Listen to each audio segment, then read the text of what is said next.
Do you want to find out how to find such deals as you see in front of you in the screen? If you do want to find out how to find these secret deals, which I'm sure all of you want to do, stay tuned to watch the video. Hello guys, Farball the Hammy here again. With the auction house being one of the best core important places of Hypixel Skyblock where people barter and trade for items, it is also a place where most players earn the majority of their money from. It is an integral part of your Skyblock experience, and today I'm going to tell you a few secrets about the auction house to help you earn even more money than before. This will be done in an extremely quick fashion to save you guys time. As you guys know, time is money. But before I begin with the video, just a quick shout out to my Discord channel down in the description down below. I am doing weekly giveaways, and currently at the release of this video, you guys still have 3 more days to participate in the giveaway in my Discord channel server down below before it ends. I am giving away 1 set of unstable dragon armor, 1 thick tactician sword with a wood singularity, as well as much more, including tier 11 snow minions and even coins. So be sure to join the Discord server down in the description down below. And with that, let's get on to the video as quickly as possible. Tip number 1, a better way to find cheap deals. Now, if you realized, when an item goes below 5 minutes left on the auction, the items stop appearing on the front page of the ending soon auction page. Furthermore, since most players hunting for a deal will be at the front of the ending soon auction page, items ending between the 5 to 10 minutes mark will be under high competition, and the cheap low bid it was at will be unlikely to stay the way it is. However, there is a way to find extremely cheap deals with little competition occasionally. This was essentially how I got a tarantula chestplate for 500 coins to be later resold back to the auction house for 1 million coins. Simply do this, as you can see in the screen below. As you can see in the screen in front of you, I simply go to the ending soon auction tab on the auction house, right click the right arrow which takes me to the back page, and you will see that the items at the very end of the back page are the items ending for 5 minutes. So these items which are ending in the auction within 5 minutes or less are actually not disappeared from the auction forever, but rather they are actually hidden all the way at the back of the ending soon tab. So yeah, this is the best place to snipe items that were not bidded on yet. Why? Because it is, yes, although it isn't consistent that you will always find a god deal here like what I found in the video, there will occasionally be the god deal there sitting for grabs, which was how I got my tarantula chestplate for 500 coins and how I resold it for 1 million coins. So yes, although this method wouldn't make you a millionaire instantly, it isn't some one-trick pony method and it isn't always very consistent, but do check the back page of the ending soon auction tab from time to time. There may be hidden gold there, which you can actually get quite a bit of coins from it when people forget to bid. And also, since it isn't on the front page, if you were to bid at the back, it is highly unlikely that anyone will find out of the cheap deal and outbid you. So that's why I recommend doing this to find cheap deals rather than competing with everyone on the front page. Moving on, tip number 2. The next auction bid is always 1.15 times of the current bid.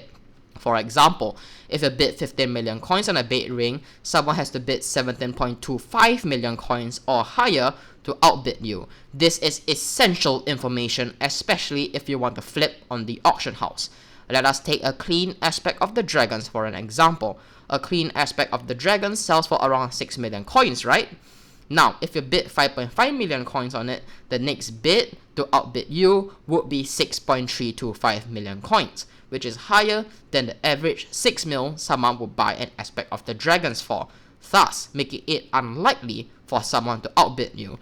This knowledge is very important as it allows you to predict the outbid amount on your next bid, allowing you to lowball the items just enough that the next bid that someone has to outbid you on is higher than the average price that a reasonable person would bid on.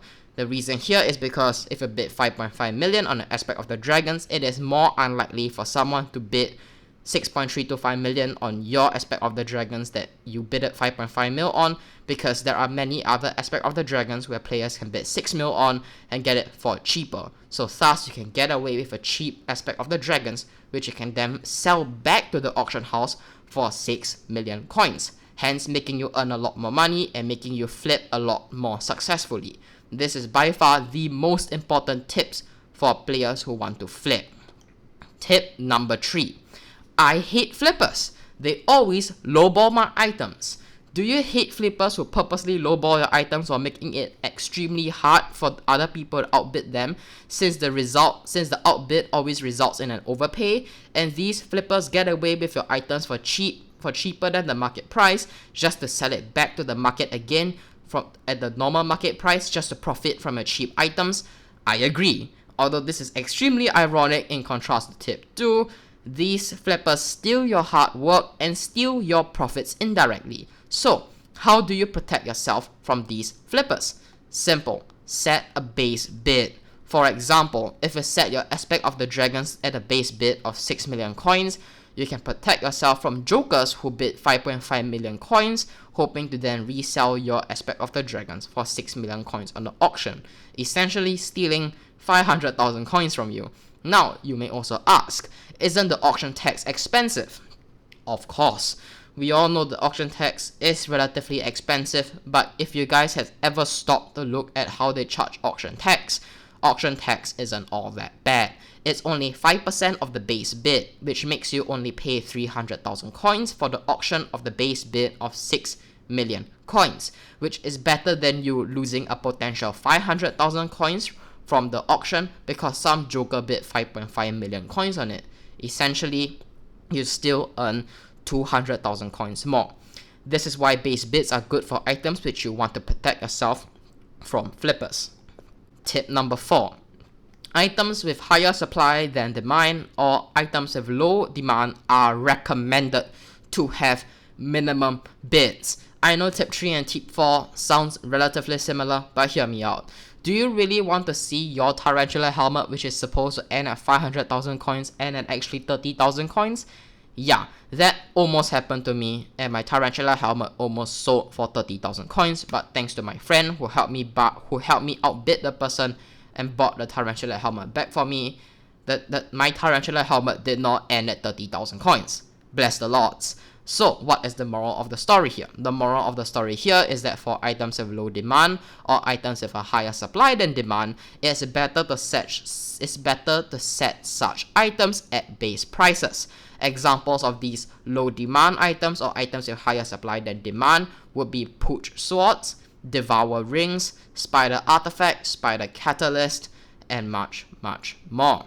Such items benefit from having a base bid much more than other items with high demand like super compactors, as items with high demand are guaranteed to generally go for the average market price or the rare few that go under it due to flippers.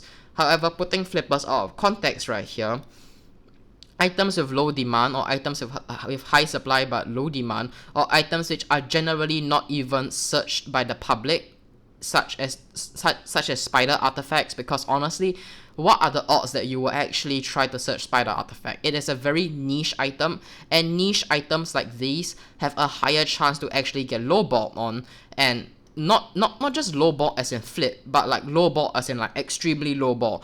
Let us take for example whereby I actually sold my enchanted Pooch Sword for 5 million coins. This was devastating for me, but the reason why this happens is because setting a base bid for items low in demand, as mentioned above, are a lot more useful, since when items have low demand or are very niche in nature, it is less likely to have a lot of people online bidding on those low demand or niche items, which means that sometimes an extremely cheap item doesn't get outbid and goes through because there's not enough competition or demand in that hour where your auction is ending, which could end up costing you a lot more money.